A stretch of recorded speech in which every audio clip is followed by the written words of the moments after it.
عليه الصلاة والسلام لا يؤمن أحدكم حتى يكون هواه تبعا لما جئت به أو كما قال عليه الصلاة والسلام صدق الله مولانا العظيم وصدق رسوله النبي الكريم ونحن على ذلك لمن الشاهدين والشاكرين والحمد لله رب العالمين مولاي صل وسلم دائما أبدا مولاي صل وسلم دائما أبدا على حبيبك خير الخلق كلهم هو الحبيب الذي ترجى شفاعته هو الحبيب الذي ترجى شفاعته لكل هول من الأهوال مقتحم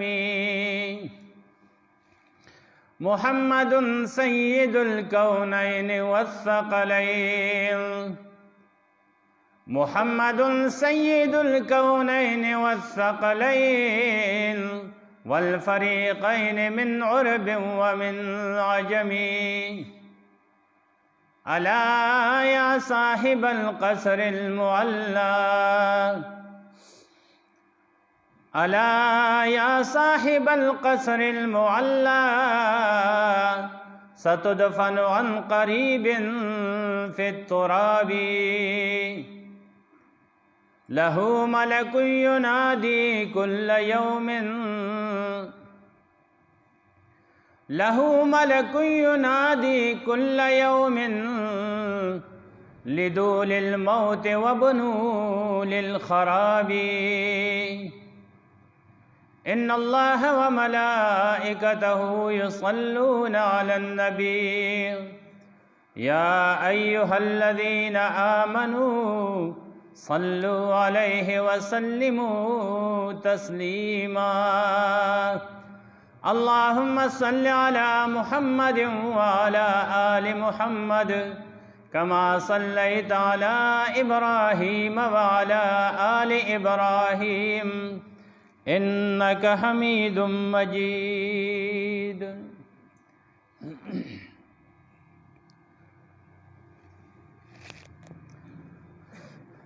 قابل احترام معزز مهمانان عظام او زما د اسلام قدرمنو عزتمند مسلمانانو ورونو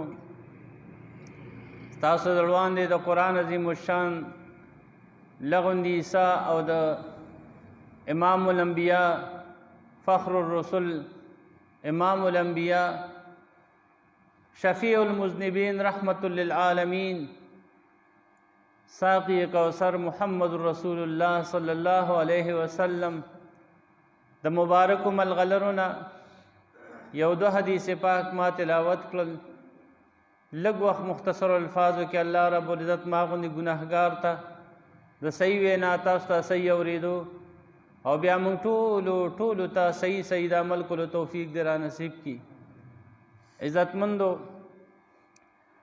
دې دنیا ته د انسان د یو مقصد دپاره راغلی دی د الله ذوالجلال په دې مخلوقاتو کې هېڅ شی بې مطلبه نشته خامخا د څه کار دپاره الله ذوالجلال تا انسان را پیدا کړی دی هر یو شی چې الله پیدا کړی دی انو الله تعالی د څه کار دپاره د څه مقصد دپاره بې مقصده څه شی نشته د بعضې څیزونو په مقاصدو باندې به موږ پوهیږو د بعضې په هغې به نه پوهیږو خو که موږ پرې نه پوهیږو دا مطلب نه چې دې څه مطلب نشته دا به موږ نه پوهیږو د انسان عقل محدود دی او د الله ذوالجلال قدرتونه لامحدود دي د الله ذوالجلال علوم لامحدود دي نو الله تعالی چې سم دی دنیا کې پیدا کړي دي څه زمونږ په عقل فکر او په نظر او په پوهه کې راځي او هغه چې نه راځي دا ټول الله تعالی د څه کار دپاره څه مقصد له پیدا کړي دي خو دوره ده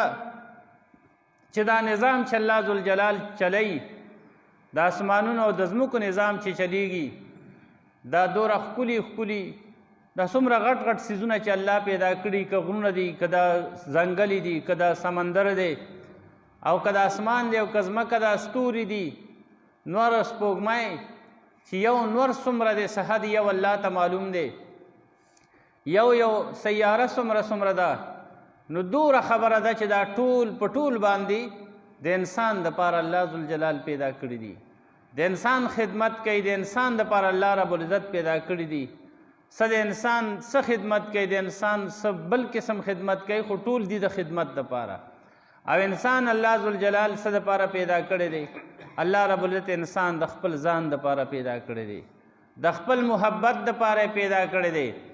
د ټولو څیزونو بهتر شی، د ټولو څیزونو نه اعلی او بالا شی دا محبت دی. محبت به بیا د چا سره کې؟ دا به د الله سره کې. څنګه به کې؟ نو د الله ذوالجلال سره محبت کول دا به په طریقه د پیغمبر وي، د الله د پیغمبر سره به محبت کې، دا به د الله سره محبت وي. نو انسان الله ذوالجلال د خپل محبت دپاره پیدا کړی دی، او الله تعالی هم په د خپل بنده باندې ډیر زیات مین دی، ډیر مهربان دی، ډیر زیات الله ذوالجلال رحیم کریم دی. د یو مور محبت څومره اندازه کې د خپل بچی سره، د مور محبت چې یو په اویا چند باندې سیوا شي، دین هم سیوا الله رب العزت د خپل بنده سره محبت کوي، الله تعالی په باندې مهرباني کوي، رحم او کرم کوي. الله تعالی د انسان د هر قسم د خواهشاتو، د جذباتو او د ضرورتونو او د چې څه دغه راځي د هغې دپاره الله تعالی خامخاص انتظام کړی دی. که ده ته خوراک ضرورت دی نو الله وله خوراک پیدا کړی دی، که ده ته د مزې اخیستو ضرورت دی نو الله تعالی د مزې اخیستو دپاره ورته رنګ په رنګ څیزونه میوې وله پیدا کړي دي، سندرۍ ورله پیدا کړي دي، ځنګلونه ونې بوټي وله پیدا کړي چې هغې کې مزه اخیستل هم شته، او د انسان نور هم ضرورتونه په هغې کې حل کېږي، برابر کېږي. نو د انسان د هر یو شي الله ذوالجلال انتظام کړی دی، خو د انسان نه الله ذوالجلال یو تقاضا کوي، یو مطالبه نه کوي، او هغه ته دا کوي چې انسان ته زما د رضا خیال وساته، ته بس زما بنده شه، په صحیح معنو کې د الله ذوالجلال بنده شه. او بنده وی دیته چې بندگی وی دیته چې د الله ذوالجلال د حکم تابعداري کې الله تعالی څنګه حکم کوي، ته هغه منلو ته تیار دی ته ویل کېږي. او دغه منل به په طریقه د پیغمبر باندې کېږي، او دغه طریقه د پیغمبر به منل کېږي، خو په محبت سره، خو په شوق سره، په مینه سره به دغه منل کې، نو دې ته هله منل ویل کېږي. که چېرې دغه منل ته وکړي او محبت پکې نه، عزتمند دغه منل نه دي، منافقانو منل کړي دي خو محبت پکې نه و. نبی علیہ السلام سره په سب کې به ولاړو، نبی علیہ السلام پسې به په سب کې ولاړو، او په دغه کې په مسجد نبوي کې په سب کې نبی علیہ السلام پسې به ولاړو. ښه شکل او پوزیشن به هم ډېر ښکلی د نیکانو خلکو جوړ کړی، ښایسته ګیرې هم پرېښودې وې، ښکلې ډېر دغې برابر کړی، خو عزتمندو د هغې هغه عمل الله ذوالجلال ته منظور نه و، خوښ یې نه و. ولې نه و؟ ځکه چې هغې منل کړي دي، خو په طریقه د محبت سره یې نه دي کړي، په شوق سره او په اخلاص سره، او خاص د الله په مینه کې، د الله د پیغمبر په مینه کې منل نه دي کړي. صرف دې دپاره یې کړي چې خلک وایي چې او دی مسلمان دی، دې دپاره یې کړي چې زه مسلمانانو په ټولګي کې حساب شم. نو الله ذوالجلال ته د هغې هغه منل منظور نه شو. ګنې مزونه یې کړي دي، که نبي علیه السلام سره جهادونو کې شریک شوي دي، نور ښه کارونه یې کړي دي، خو دا مطلبي شی پکې نه، محبت پکې نه. مشران وایي هندو ستړی او خدای ناراضه. هندو که ځان ډېر ستړی کړي په عبادت باندې، مزونه وکړي، تلاوتونه وکړي، عبادتونه وکړي، ډېر څه وکړي، محترم روژې ونیسي، خو الله تعالی ته خوشحالېږي نه، ځکه الله رب العزت د محبت لاس نه دی ورکړی، د الله د وحدانیت قول یې نه دی کړی. یو صاحب او ډېر لوی بزرګ انسان پیر ذوالفقار صاحب، هغه یو خبره کوي، و یو انګریز را سره ملاو شو، او انګریز راته وایي چې دا راته ووایه چې که چېرې یو سړی کلمه ووایي او نور د نیکای اس کارونه کی نو دته به دا کلمه څه فایده ورکي؟ وی ما ورته چې او کله به وله فایده ورکي، څه فایده به ورکي؟ نو دی به ما ورته وی دی به د خپلو بدو عملونو د سزا سکلو لپاره جهنم ته خو لاړ شي بېشکه دی به جهنم کې سزا وسکي، ډېره زمانه تېرېږي، هر څومره وخت یې تېرېږي تېر به شي، خو یو ورځ به داسې راشي چې دی به د جهنم نه د کلمې ویلو په وجه باندې د کلمې ویلو په وجه باندې دی به د دې جهنم نه راوځي چې د الله د وحدانیت اقرار یې کړی، د الله یووالی منلی یي او کلمې په رښتیا ویلي، نو کله به دی د دې جهنم نه راوځي ځکه چې کلمې ویلې ده. بیا هغه راته وایي چې ښه یو بله خبر یو بل تپوس کوم. وی ما وی چې ها وایه. وی راته وایي چې که چېرې یو سړی دی چې کلمې نه ده ویلې او نور ټول ژوند ډېر د نیکای تېر کړی دی، عبادتونه هم کړي دي، خدمتونه هم د خلکو کړي دي، خلکو سره امدادونه هم کړي دي، ښکلې لارې جوړې کړي دي، نیرونه او لښتي یې جوړ کړي دي او کنستري دي، کویانې کنستري دي، خلک ته اوبس کي، خلکو سره امداد کوي، پیسې ورکوي غریبانانو له او د وړو د نور څه د داسې څیزونه ورکوي، کپړې هغه جزان له اخلي، د یتیمانانو د کونډو ډېر زیات خیال ساتي او د ژوند په دې عبادت کې او په دې خدمت کې او په دې نیکو کارونو کې تیر شو او د ده نه هېڅ قسم تکلیف چاته نه یې رسېدلی، خو دا دی چې کلمې نه ده ویلې مسلمان شوی نه دی، نو ده ته به د خپل نیک عملونه څه فایده ورکي؟ وی ما ورته ویل چې نه. وی هغه وخندل چې عجیبه غوندې قانون دی ستاسو د شریعت د مسلمانۍ ده، لکه ټول عمر یو سړي نیکي وکړه نو که کلمې ډو نه وي نو نیکي خو یې کړې ده که نه، نو ولې ده ته نیکي فایده نه ورکوي؟ وی ما ورته وی چې زه تا ته یو خبره کوم په هغې به پوه شي. وی چې ښه.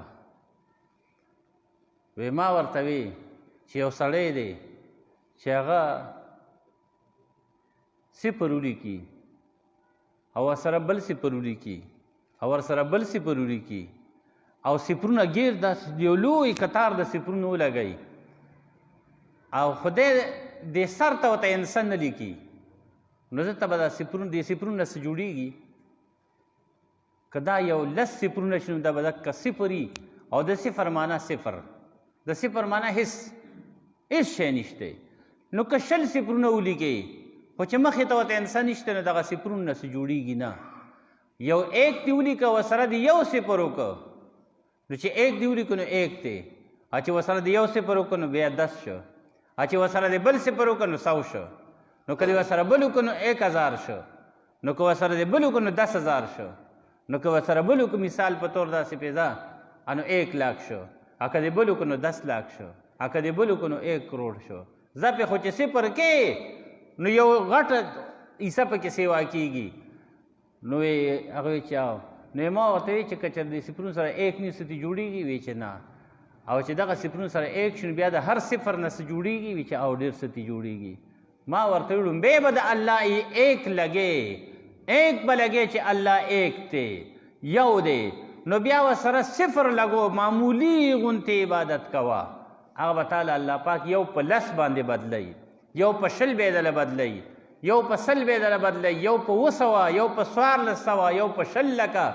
الله ذوالجلال به ستا اخلاص ته ګوري چې صفر لګې نو ورسره به سیوا کېږي، چې صفر لګې نو ورسره به سیوا کېږي. خو که چېرې تا 1 نه لګولې نو صفر جمع صفر انو مساوي صفر، نو صفر سره صفر لګو نو څه خو دې جوړېږي نه که نه. نو دکه شانتې محترم لومبی به د الله ذوالجلال د وحدانیت اقرار کول پکاري، او داسې اقرار به کې چې اقرار باللسان وتصدیق وایي وتصدیق بالقلب، په دې خوله به یې وایي چې الله یوې، خو صرف په خوله به یې نه وایي، دننه یو شی پروت دی او وړوکې غوندې ټوټه ده، هغه به په دې قایله کې د هغې نه به هم دا خبر وباسي چې او دا زما د ژبې صوبې دی ټیک وي، زما هم دا مسله ده، زما هم دکه خبره چې الله ایک یو ذات دی. دا به پکې ورنن باسې په دې زړه کې، دا به وایي، هم به یې په خوله وایي هم به یې په زړه وایي، نو چې دا دې په دې زړه کې هم ومنله چې الله یو دی، او داسې یو دی چې په خپل یووالي کې کامل او مکمل دی، هېڅ چا ته ضرورت نشي. الله الصمد، الله ذوالجلال بالکل بې نیازه دی، نه انسانانو ته ضرورت شته، نه پیریانو ته ضرورت شته، نه پرشتو ته ضرورت شته، نه زناورو ته ضرورت شته، هیڅ چاته د هیڅ شي ضرورت چې دې ته ویلی شي صمد. او داسې چې هیڅ چاته ضرورت نی، هیڅ شي ته ضرورت نی، هغه څوک دی؟ یو الله ذوالجلال دی، نو ده ته ویلی شي صمد. او الله ذوالجلال صمد ذات دی. او موږ او تاسو دا تمام مخلوق که انسانان دي که پریان دي که پرشتي دي او که هغه زیروخ دي او که غیر زیروخ دي، که زناور دي او که حشرات دي او که مارغان دي، هغه ټول الله ته محتاج دي. موږ الله ته محتاج یو. داسې شی نشته چې موږ الله ته پای کې محتاج نه یو. موږ په خوراک کې چې وږي شو نو خوراک کې محتاج یو، چې خوراک وکړو نو په ازمېدو کې محتاج یو، چې عزم شي نو په خارجېدو کې الله ته محتاج یو، که اوبه نه څکو نو محتاج یو، چې تږي نو محتاج یو، چې ویسکو نو ازمېدو ته محتاج یو، چې هضم شي نو بیا وتو ته محتاج یو. داسې خوب راتلو کې محتاجه، په خوب تلو کې الله ته محتاجه. که یو سړی نو د خوب نه ورځي بیا دی تاویږي راتاویږي نو الله ته محتاجه. په یاره داسې کم شی دی چې موږ محتاجه نه یو. په هر یو شي کې الله ته محتاجه یو. او الله موږ ته په څه کې محتاجه دی؟ الله فرمایي الله غني ذات وانتم الفقراء، تاسو فقیران یئ. فقیران محتاج ته وایي، ضرورتمند ته وایي. الله وایي زه غني ذات یم، بې پروا ذات یم، او تاسو پروادار یئ. مطلب دا تاسو به د هر یو شي پروا کوئ ځکه چې تاسو محتاج یئ الله ته. نو ایک په ورسره ولګې نو بیا چې ورسره چې تا دا خبره په دې خوله وکړه او دا دې په دې زړه کې هم ومنله، نو عزتمنده اوس به ستا نیت چې په دې زړه کې دې تېر شو د نیکۍ اختیار خیال دې په دې زړه کې هم راغی چې دا کار ښه دی، په کار دی. الله وایي په دې زړه کې دې تېر شو، اجر به پې در کوم. لا کړی دې نه دی اجر به در کوم، خو چې ایک ته نه و لګولی نو پړه کې نه کړي حکم د نیکۍ کار نو اجر درته نه میلاویږي ځکه چې ایک دې ورسره نه دی لګولی. خبرې ته مو خیال دی. نو ړومبی خو د الله او دا خبر هم ده چې الله ایک دی، خو داسې ایک چې یووالی د الله ذوالجلال تسلیم کوو او دې منو، نو بیا د هغې نه پس ته د الله رب العزت چې دا قدرت ته ومنو، د الله طاقت ته ومنو، د الله صمدیت ته ومنو، د الله ذوالجلال مالکیت ته ومنه، خالقیت ته ومنه چې د دې تمام مخلوق پیدا کوونکی ایک یو الله دی. او بیا دا دې ومنل چې تمام مخلوق مالک هم ایک یو الله دی. مالک خو پیژنې که نه؟ د دې کور څوک مالک ته پلانې، د دې پټي څوک مالک ته پلانې، د دې څاروي څوک مالک ته پلانې. نو هغه د دې کور مالک، د کور مالک ته که دی روانۍ اختیار دی، که یې خرڅوي اختیار دی، که اجاره کوي اختیار دی، او که هسې دغسې پرېږدي میرات اختیار دی، که چاته بخي اختیار دی. او څوک دا هم نه وایي چې دا دی بد کوي، بھائی خپل کور دی چې څه ورسره کوي. نو مالک دې ته وایي. څاروی دی ستا غویې دی او تی مالک یې، خرڅې ټیک ته، او تی چاله ورکې چې کار پې وکړه ټیک ته، هیبکې وبخې ورته ټیک ته، او مثال په طور علالې هم ټیک ته. ته مالک یې که نه؟ هېڅ قسم په تا باندې د دې خبرې څوک بد نه وایي چې دا د بد وکړل، ځکه ته مالک یې، هغه ستا مملوک دی. نو مالک د ټولو څیزونو څوک دی؟ الله دی. ام خالق الله دی او ام مالک الله دی. نو چې خالق الله شو، مالک هم الله شو، او بیا دغه ټولو څیزونو پالونکی څوک دی؟ دی له خوراک ورکول، څښاک ورکول، جامه ورکول، بچي ورکول، کور ورکول، د دی بیمارول، د دی له صحت ورکول، دا څه چې دي دی له ساه ورکول، اکسیجن ورکول، دی له هوا پیدا کول، اکسیجن پیدا کول، اوبه پیدا کول، اوبه ورکول، خوراک زرغونول، لویول او ورکول، دا ټول په ټول بیا الله پاک وله دا انتظام هم کوي. هم پیدا کو، هم مالک ته، هم رازق ته. دا هم شوه. نو څه پکار ده چې سړی بیا د چا مدي ووایي چې پیدا چا کړې او مالک ته څوک دی او پالی دې څوک، نو مه دې ولې د بل چا وایي، مه دې ولې بل چا وایي. نو مالک ته هم الله دی، رازق او خالق ته هم الله دی. نو عزتمنده نو پکار دا ده چې مه دې هم د هغې الله ووایي، پکار ده چې ذکر هم د هغې الله وکړي، عبادت هم د هغې الله وکړي، او داسې په شوق او محبت سره یې وکړي لکه سړی چې د خان نوکر یي او د هغه کار کوي، خو لکه هغه دړه د اخلاصه نه کوي، نو هغه خان ورته وایي دا خپله دیاړي دې واخله او بیا مه راځه، ما ته ضرورت نشته. ځکه چې یاره ته خو هر وخت داسې پړسېدلې او تا دا کار ته خو داسې کوې چې بس ته به وایې که نه څوک در باندې په زور کوي چې نه شي کولی زه به بل نوکر ونیسم. حالانکې هغه وله کار کړی دی خو دړه په شوق سره یې نه دی کړی، دړه په مینه سره یې نه دی کړی، ګنې کړی دی. کشر ته چې مشروع وي دا که پلانیه دا پلانې کار وکړه هغه وایي ښه کوم، بیا ورته یې لکه لاړ شه که نه دا یا مور زوی ته ووایي ته وکړه دوکان ته لاړ شه پلانې شه راړه سودا راړه سبزي راړه هغه وایي ښه راړم، بیا ورته یې راړه انو ته یې راړم نه پسې راپاسه که نه راړه که نه ته ولې نه راړې نو دی پاسې یو سټو ګری روان شو ښه راړم که نه نو هغه چې راړي نو ورته هغه مور وایي یاسې نو مړ شوې بې ته به څه وایې لکه څه احسان هم مور نه مني. کار خدمت یې وله وکړو، خبرې وله ومنله، منل یې وکړل خو دړه په شوق سره یې ونه کړل نو مور هغه احسان د بچي ونه منوي دا ته څه کې یاره دا ته خو هسې پړسېدلې ته خو چا په زور راښکلې او چې ورته وایي دا وکړه بچې دا ټماټر راړه ا دې ورته یې ښه بیبې یا ښه هم یا بس دو کي په منډه لړ شي راړي نو مور را جختم کی شابسې بچې هماغه یو خبره ده خو چې په طریقې د محبت سره ومنله نو خوشحاله هم شو ځان سره جختم که او چې په طریقه د دغه سره یې ومنله نو هغه منل یې وکړو خو هغې کې د خوند یې نشتی. دغه شان الله پاک وایي خبره به منې خو په شوق سره به یې منې په محبت سره به یې منې. یا الله ستا محبت خو ګران دی، تا سره به محبت زه څنګه کوم، زه عجز فقیر بنده یم، ته خالق مالک یې، تا سره به څنګه محبت کوم. الله پاک وایي تا ما سره د محبت د کولو لپاره ما تاله یو شخصیت درولېږه، ما تاله یو پیغمبر درولېږه او هغه داسې دی چې هغه امام الانبیا دی، هغه داسې چې د تمام مخلوق چې د تمام مخلوق دپاره رحمت دی. الله ذوالجلال فرمایي الحمدلله رب العالمین، الله رب العالمین دی وما ارسلناک الا رحمتا للعالمین او نبی علیہ السلام رحمت للہ یا الله رب العالمین دی او نبی علیہ السلام رحمت للعالمین دی. الله رب العالمین دی او نبی علیہ السلام رحمت للعالمین دی. نو ما یو پیغمبر درولېږه چې هغه لقد من الله على المؤمنين اذ بعث فيهم رسولا من انفسهم. الله ذوالجلال فرمایي ما احسان کړی دی په مؤمنانو باندې. الله تعالی ټول مخلوق نه دی یاد کړی ګنې نو احسان د الله تعالی په تمام مخلوق باندې دی. خو نبی علیہ السلام خو الله تعالی صرف مؤمنان یاد کړل دا ولې ځکه چې مؤمنانو دغه احسان منلی دی که نه کافر نه دی منلی نو الله ذوالجلال په هغوی باندې ازبادنه نه کوي. الله تعالی صرف مؤمنانو ته وایي لقد من الله على المؤمنین. الله تعالی وایي ما احسان کړی په مؤمنانو باندې اذ بعث فیهم چې ما په دی کې ورولېږه رسولا من انفسهم یو پیغمبر د دی د نفسونو نه د دی د جنس نه فرشته نه ده ګنې نو د انسان تعلق بور سره ګران و پیری نه دی ګنې د انسان تعلق بور سره ګران و.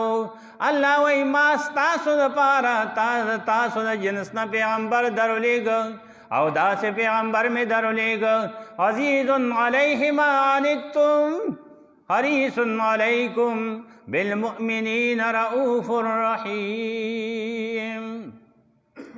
الله وایي چې ته په کوم شي باندې تکلیف کې کېږي او ته پې درد بنېږي ته پې خفه کېږي نو هغه په هغه شي باندې ډېر خفه کېږي، هغه په هغه باندې ډېر زیات دروند دی. حریص علیکم په تاسو باندې ډېر رسناک دی، ډېر دا شوق دی، دا محبت دی، دا خیال دی، دا کوشش دی، دا منډه ده دا دو دی دا خیال دی چې زما دا بندګ چې زما دا امتیان دی د الله د عذاب نه بچ شي. ورځ او شپه دا سوچ دی چې زما دا امتیان دی جهنم ته لاړ نه شي، دی د الله د عذاب نه بچ شي. انو دا یو خیال دی او دا سوچ دی او دا دعاګانې دي. حضرت عائشہ صدیقہ رضی اللہ تعالی عنہ فرمائی امام الانبیاء فخر الرسل نبی علیہ الصلوۃ والسلام کور تراغه طبیعت داسې ډېر مزیدار غوندې و، داسې ډېر خوندناک غوندې و، ډېر په سر کې و. نو ما یې مزه راکړه، ما ورته وویل د الله پیغمبره ما ته لږ غوندې دعا وکړه. نبی علیہ الصلوۃ والسلام دعا وکړه الله ذوالجلال دی ستا مخکینی ګناهونه معاف کړي الله دې ستا راتلونکي ګناهونه ستا موجوده ګناهونه الله تعالی دې معاف کړي، الله دې درنه رضا شي، الله دې ته بخښنه وکړي. نو عایشه بی فرمایي د نبي علیه السلام دعا یو ډېره مزېدار انداز کې وه. کله کله د بعضې خلکو د اولویو خلکو یو خاص حالت وي، هغه حالت کې چې کله د خولې نه خبره وځي نو بس بیا خبره وي، هغه بیا منظور وي، هغه یو جوش کې وي، یو جذبه کې وي. نو چې نبی علیه السلام کم وخت کې دا دعا ما ته کوله، نبی علیه السلام ډېر سر کې و. زه پوه شم چې دا دعا بس قبوله شوه، او چې دعا قبوله شوه نو چې یو بنده ته پته ولګي چې ما یو درخواست وکړ، هغه درخواست منظور شو، نو چې حکومت یې منظور کړي، یو سړی یې منظور کړي، یو صیب یې منظور کړي، نو دا سړی څومره خوشحاله وي. یو درخواست مې کړی که خیر هغه منظور شوی دی، ډېر په طبع وي. نو چې بیا د الله په دربار کې د درخواست وکړي او مهر پې نبي علیه السلام ولګوي او نبي علیه السلام یې الله ته ور وړاندې کړي او ښه په سر کې وړاندې کړي، نو ستا یې اودام درته ته پې پوه شي چې دا خبره ومنلی شوه، نو ته به څومره خوشحاله یې. حضرت عائشہ صدیقہ رضی اللہ تعالی عنہا فرمائی وای چې کله نبی علیہ السلام ما ته دعا وکړه نو ما ته یو قسم خوشحالي میلاو شوه، زما دا زړه دومره اندازه کې خوشحاله شو چې د خوشحالۍ نه داسې تاو راتاو شومه، سر مې په شا واړو، په مخ کې مې راوسته، یو خوا بل خوا کږه وږه شومه، او دا ډېرې خوشحالۍ نه دا خپل سر مې په دې خپله غېږه کې راکوز کړ، په دې خپله جولای کې مې سر راکوز کړ ځان ته داسې د ډېرې مینې نه، د ډېر خوند نه، د ډېر شوق نه داسې یو خوا بل خوا تاو راتاو شم، دنده چې خوشحاله شي او دی خاندي نو دې خندا سره کله یو پلو واوړي، کله بل پلو، کله په شا لړ شي، او کله چې ډېر سور کې راشي نو دا خپل سر په دې خپله جولای کې راکوز کړي داسې. حضرت عائشہ صدیقہ رضی اللہ تعالیٰ فرمائی وی ما دا خپل سر پر خپل جولائی کې ځان تراکوز کړ. نبی علیہ السلام چې راته وکتل نو راته وی عائشې ته جوړې ډېره خوشحاله شوي، ته جوړ ډېره خوشحاله شوي. ما وی او د الله پیغمبر ډېره خوشحاله شوم. ولې؟ ځکه خوشحاله شوم چې تا راته دعا وکړه او زما پوخ یقین دی چې دا دعا الله تعالی قبوله کړه، نو ځکه دومره خوشحاله یم. عایشه فرمایي نبی علیہ السلام راته وفرمایل چې دا دعا خو زه د خپل امت دپاره روزانه د الله تعالی نه غواړم.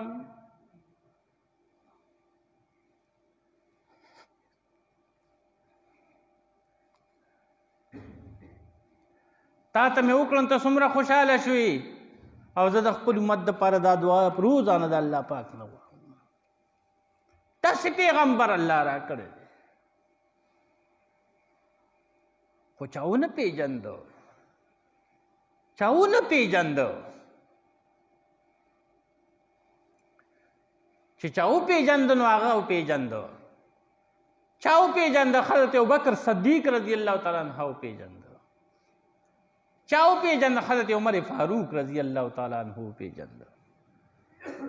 حضرت عمر فاروق رضی الله تعالی عنه. ابوبکر صدیق څومره زیات نبی علیہ السلام سره محبت کړی دی، حضرت عمر څومره زیات د نبی علیہ السلام سره محبت کړی دی، حضرت عثمان ابن عفان څومره محبت. نبی علیہ السلام یو پیری ته د عثمان رضی الله عنه کور ته راته، پس خبره باندې کور د عثمان رضی الله عنه ته را روان دی. حضرت عثمان رضی الله عنه د هغه د قدمونو مبارکو ته ګوري او ګوري او ګوري. ټولو خلکو خیال عثمان صاحب ته دی چې دا دی ولې نبی علیہ السلام د خپو مبارکو ته ګوري، څه چل دی؟ تپوس ته وشو، وی ته د نبی علیہ السلام د قدمونو مبارکو ته ولې ګوري، ته ولې دې کتل؟ حضرت عثمان ابن عفان رضی الله تعالی عنہ ورته وای چې کله نبی علیہ السلام د خپل ځای نه را روان شو او زما کور طرف ته را روان شو نو ما یې ډېره مزه راکړې وه، ما یې خوند راکړی و، نو ما یې قدمونه شمېرل، ما وی چې زما تر کوره پورې نبی علیہ السلام څومره قدمونه واخلي، نو چې څومره قدمونه نبی علیہ السلام زما تر کوره پورې واغستل، د هر قدم په بدل کې به یو غلام آزادوم.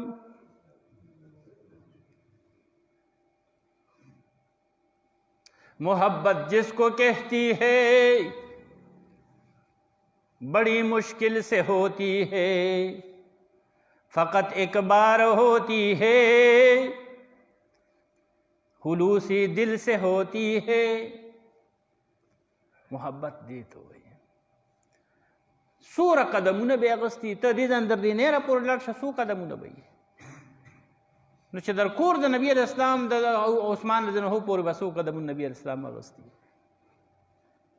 د هر قدم په بدل کې به یو غلام آزادوم. په یو جهاد کې قیدیان رالل نو ابو سفیان هغه وخت مسلمان نو د اسلام غټ دشمن وو. هغه هم په قیدیانو کې راغی. یو صحابي دی غالبا حضرت حذیفه صاحب دی. هغه وی د الله پیغمبره د دې ابو سفیان دپاره زه امان ورکوم نو که تاسو زما امان منظور کړئ زه ته امن ورکوم امان ورکوم. مطلب دا چې دته څه مه وایئ. حضرت عمر صاحب را پاسېد ورته یې د الله پیغمبره که ستاسو اجازت وي د ابو سفیان نه به زه سر قلم کړم.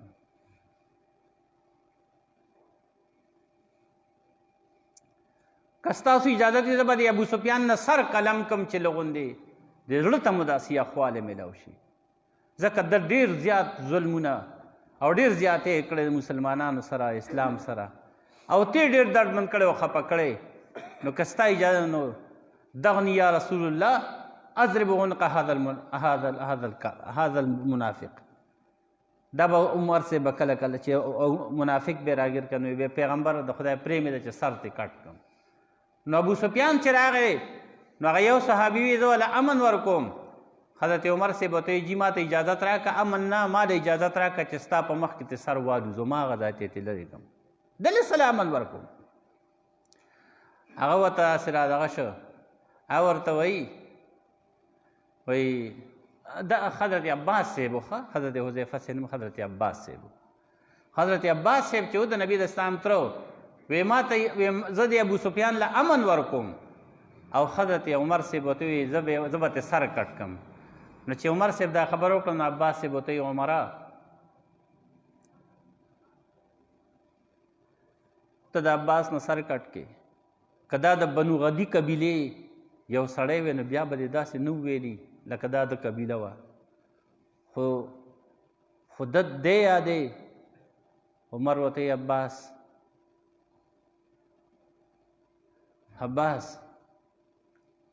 ته چې مسلمان شوې نو ستا په مسلمانۍ باندې قسم دی چې زه د خپل پلار د ایمان نه زیات خوشحاله شوی.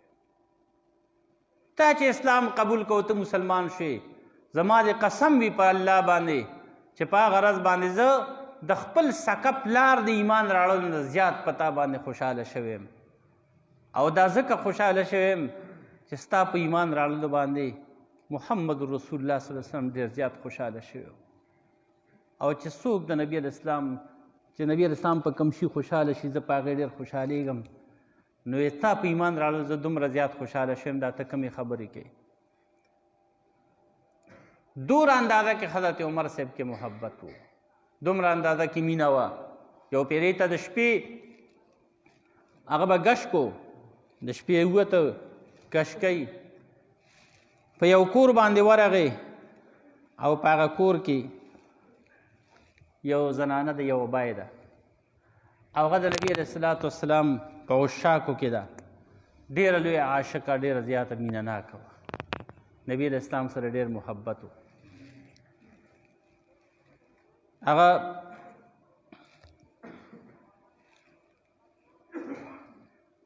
دی چې کور سره تېرېده داسې شپه ده د کور نه څه اواز راځي هم د دغه ابای اواز راځي ده ورته غوږ کېښود دا خو څوک دي دا خو څه وایي چې غوږ کېښود هغې څه اشعار وې څه غزل یې وې.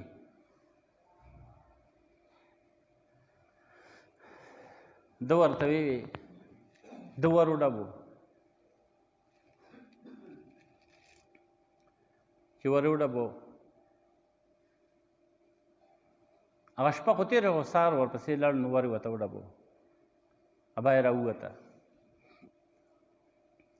څوک دي دا د حضرت عمر رضی الله عنه دور خلافت دی وته عمر دی وی امیر المؤمنین دی وی آو وی ښه څنګه راغلی زما کوڅې له څنګه راغلی وی تا بیګا شپه کې دې کور کې څه اشعار ویلې کېدل څه شعرونه ویلې کېدل او ته ابا یې ورته یا هغه خو ما وي نو ورته وی زه پسې لږ ډېر پوه شوی یم خو هغه ما ته بیا دوراو کا هغه ما ته بیا ووایه چې دا تا څه وې حضرت عمر صاحب د هغې په کوڅه کې لاره کې ناست دی امیر المؤمنین دی 22.5 لاک مربع میل باندې حکومت دی او په لاره کې په ښارو کې ناست دی او بیا ورته کوڅه کې ولاړه ده وی دا تا څه اشعار وی هغه بیا ورته وی دا اشعار خو ما د نبی علیه السلام په حق کې څه شعرونه وی وی ښه څنګه وی علی محمد صلاة الابرار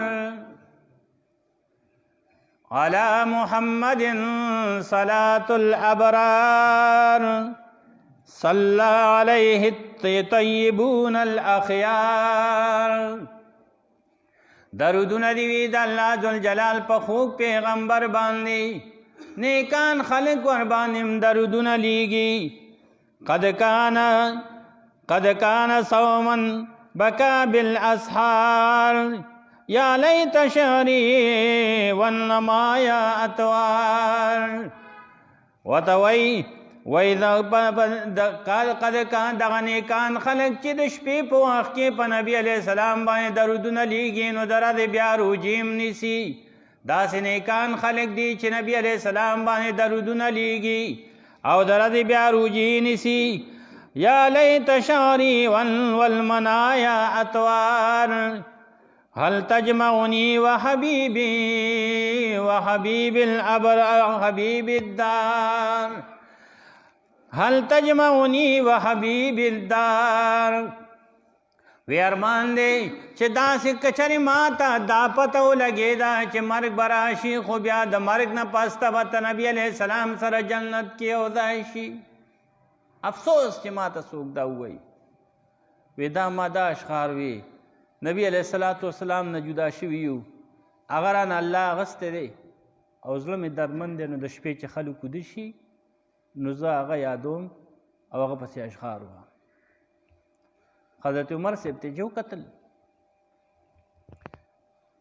لاره کې ناست دی او سر یې ښکته ځوړند دی چې ابا یې ورته وکتل نو حضرت عمر صاحب د سترګو نه لکه د باران په شان اوښکې روانې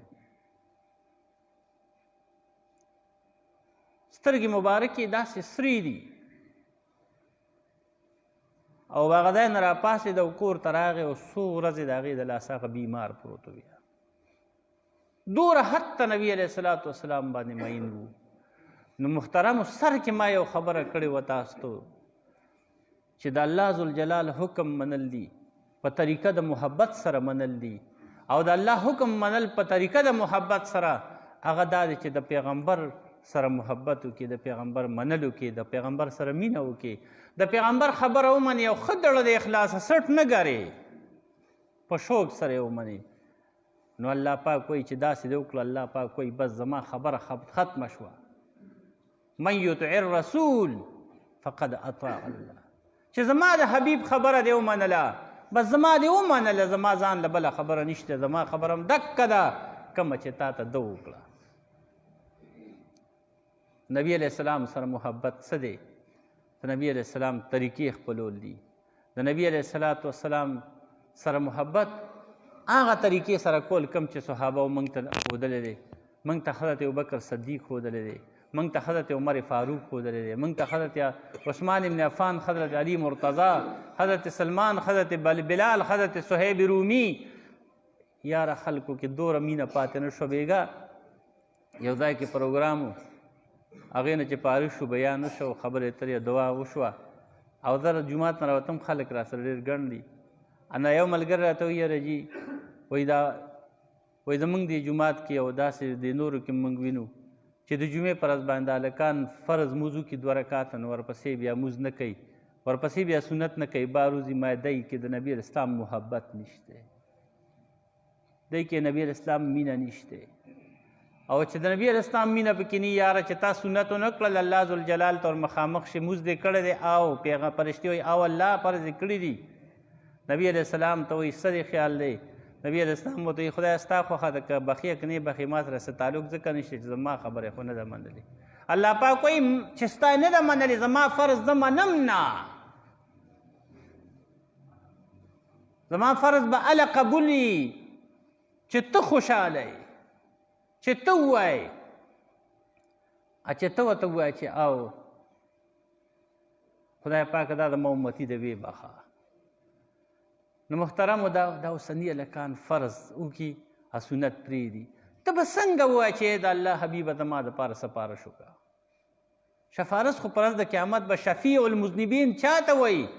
مذنبین جمع د مذنب ده او مذنب وایي ګناهګار ته. شفیع المذنبین شفارس کوونکی د ګناهګارانو دا څوک دی؟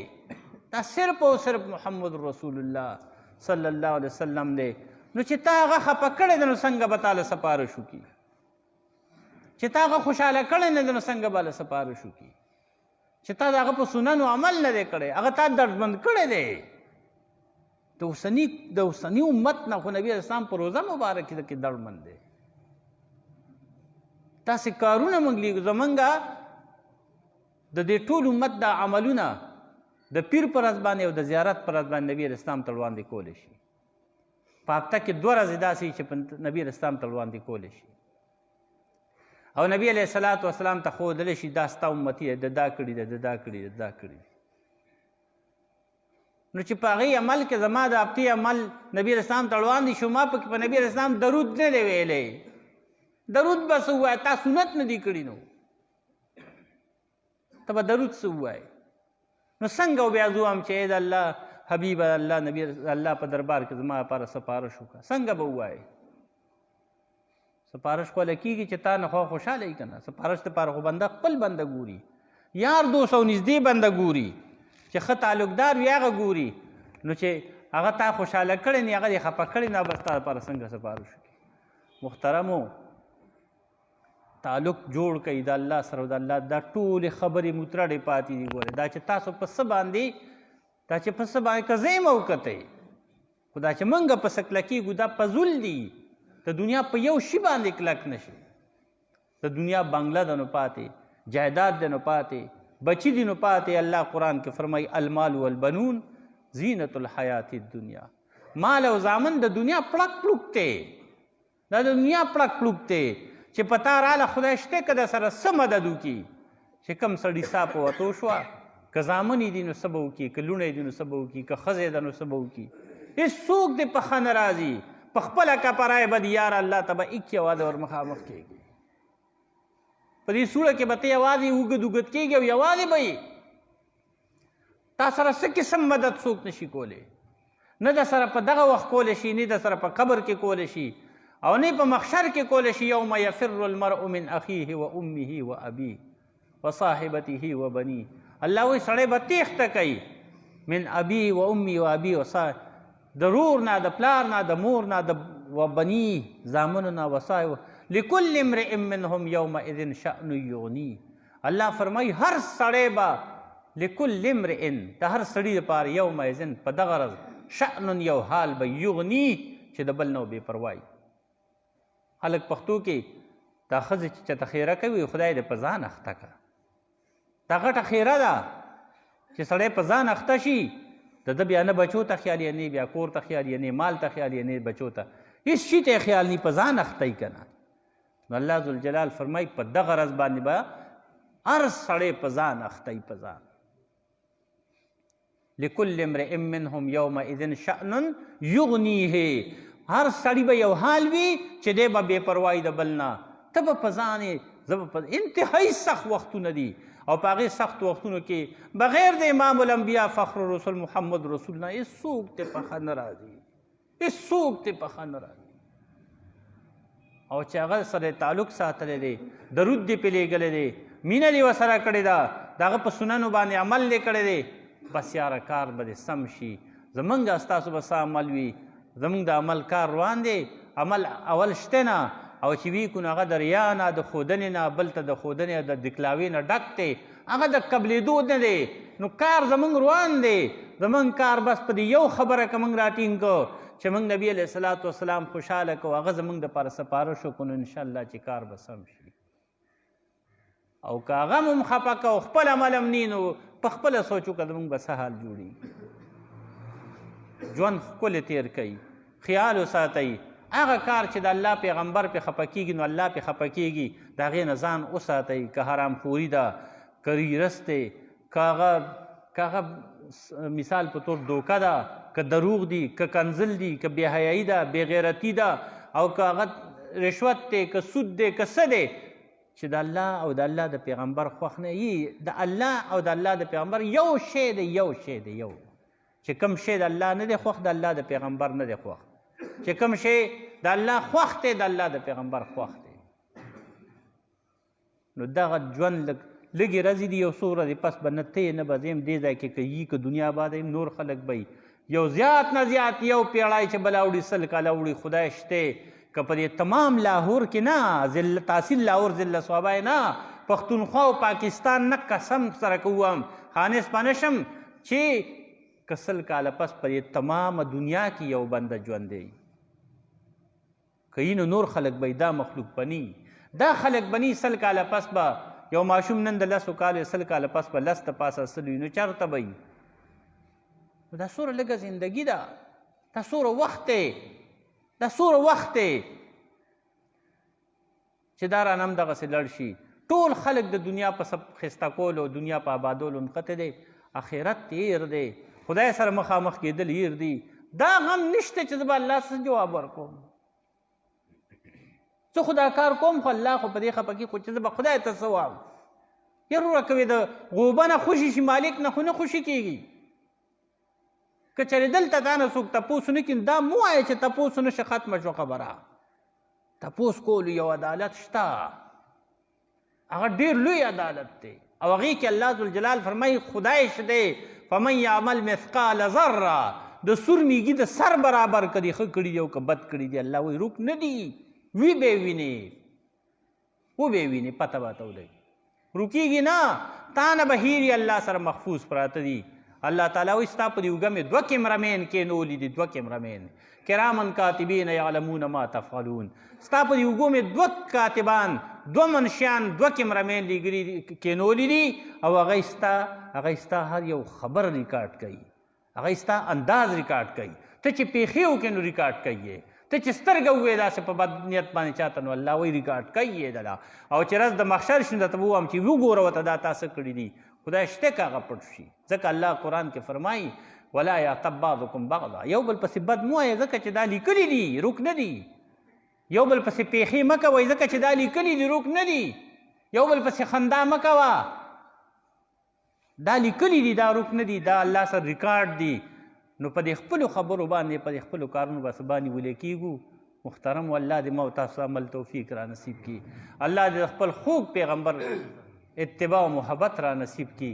الله دې زموږ دا زندگی په عزت سره او په حیا کې الله په خیر او په خوشحالۍ سره اختتام ته ورسوي. د هغه کار کردار احوال او افعال نه دې الله موږ وساتي چې الله او د الله حبیب پې خفه کېږي. دا څومره مخلوق چې دی جومات ته راغلی دی، دا دوره اندازه کې خلک الله تعالی د ټولو په جولو کې خیر واچي، الله د ټولو مشکلات حل کړي. اما غوندې فقیر سره زه پکې داسې بعضې خلکو ته وګورم ډېر احسانات کوي، ډېر نیکای کوي، ډېر محبت، انتهایي ډېر محبت کوي، ډېره مینه کوي. نو زه خو هر وخت دعا کوم، اوس هم وایم چې خدای پاکه چې څوک ما غوندې فقیر سره او یا څوک د علماو سره محبت کوي، د دې په بدل کې ورته خپل محبت ور نصیب کړي. واخر دعوانا ان الحمد لله رب العالمین.